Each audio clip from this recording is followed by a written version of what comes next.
Ladies and gentlemen, I am proud to present to you Dr. John R. Stewart.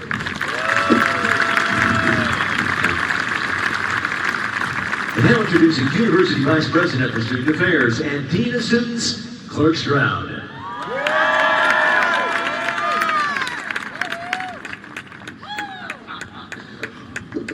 Ladies and gentlemen, it is my distinct pleasure to introduce to you tonight your commencement speaker for the class of 2018.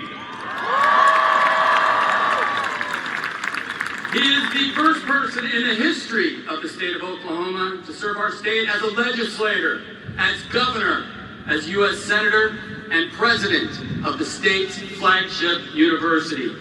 His life has been dedicated to public service, and this year he completed 51 years of service to our state, our nation, and our world.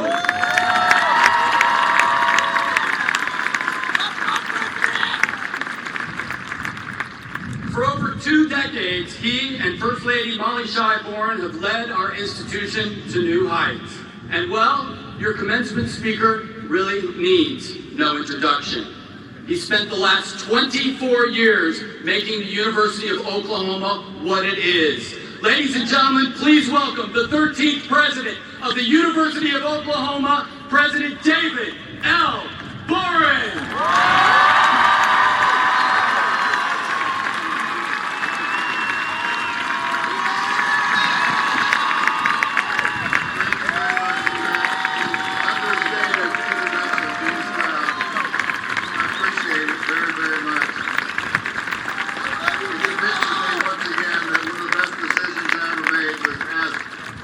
To be Dean of Students at the University of Oklahoma. And I think our graduates tonight would agree with that. Members of the graduating class, many things fill me with pride today. To see you and to reflect on your accomplishments, the greatness of this university, which you've helped to build, and to know that as I transition to a new season in my life, I will travel that road with you. I am thrilled that I, too, am a member of the great class of 2018.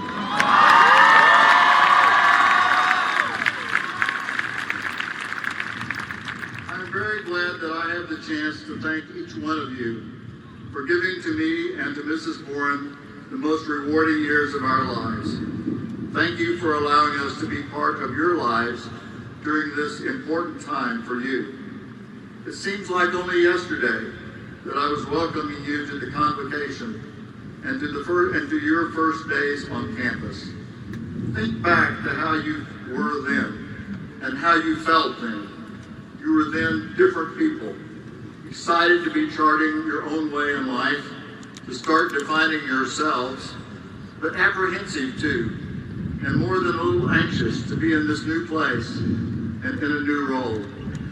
Think about how much you have changed and grown as a person since then. Recently, I visited with a group of our freshmen as they approached the end of their first year in college. They told me that they had changed more than at any other time in their lives. I asked them how they had changed. They replied that the faculty had forced them to think truly for themselves, to decide where they stood on the great issues of our time, and to be able to defend their positions. In addition, they told me that they had grown from getting to know people unlike themselves, those from different cultures and races and religions and economic backgrounds, those with different life experiences. In short, our freshmen described the crucial role of the university and why it will never be out of date. It produces more intellectual energy and creativity than any other institution in our society. Our freshmen described why we must all become stewards of this university, to make sure it has the strength to survive and to flourish and to be there for the next generation as it has been there for you. The graduates of this university now really are the stewards and the keepers of this university. If you do not love it, support it, cherish it, no one else will make sure that it endures. I've often spoken about how we rub off on each other through our friendships and our relationships in life. Thank you for rubbing off on my life. Thank you for giving me the gift of optimism about our future. I am constantly inspired and uplifted by your idealism, by your energy, and by your courage. It is the common wisdom that students at the university learn from their teachers. In my case, I have learned far more from you than I have been able to teach.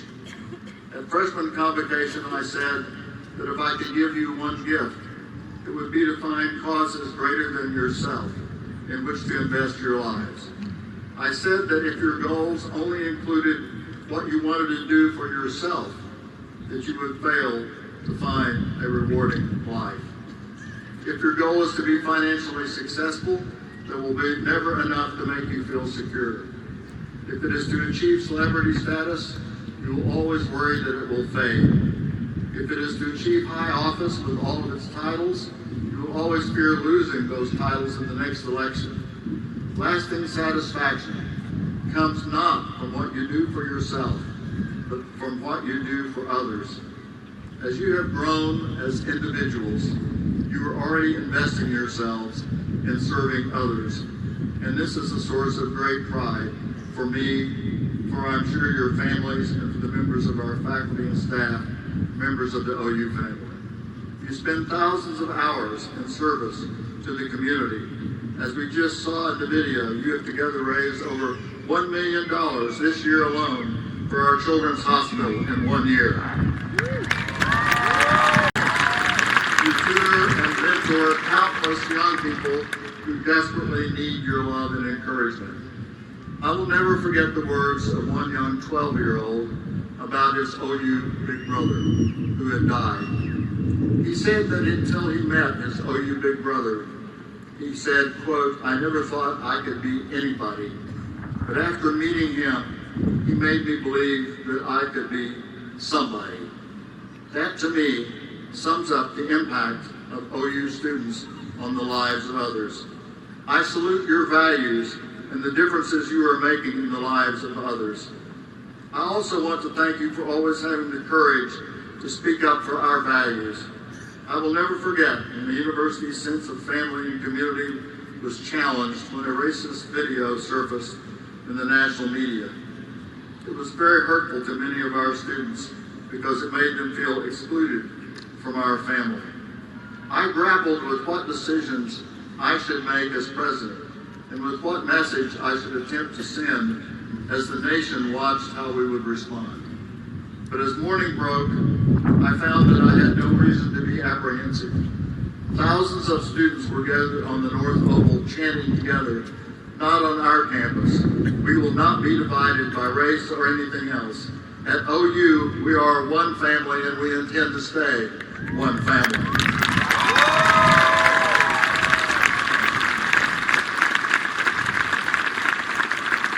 Only you, our students, could have sensed that message.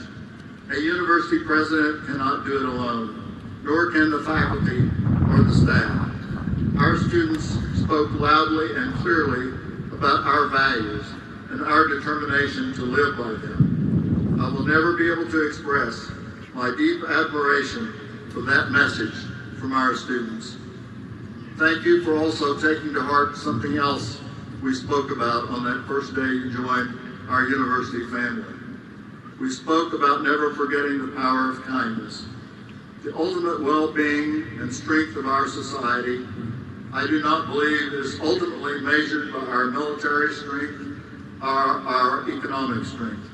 It is measured by the way we treat each other. That is what makes us a truly great and strong society. Thank you for creating an atmosphere of kindness on our campus. That is the real Sooner magic. The way we treat each other and feel about each other on our campus is truly unique, and you are the reason for it. People often talk about how friendships formed in college are truly special. They last a lifetime. I believe that that perception is true.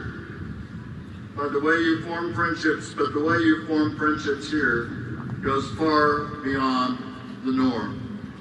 You have the personal courage to become unconditional friends, to open yourselves up to possible pain or even disappointment by totally trusting others. This is a unique form of courage. You have as much joy in the success of your friends and classmates as you have in your own. This is a university where each member of the OU family is invested in the success of every other member. Just think what it would mean to the entire country if we could spread that attitude all across America. And it begins right here with you.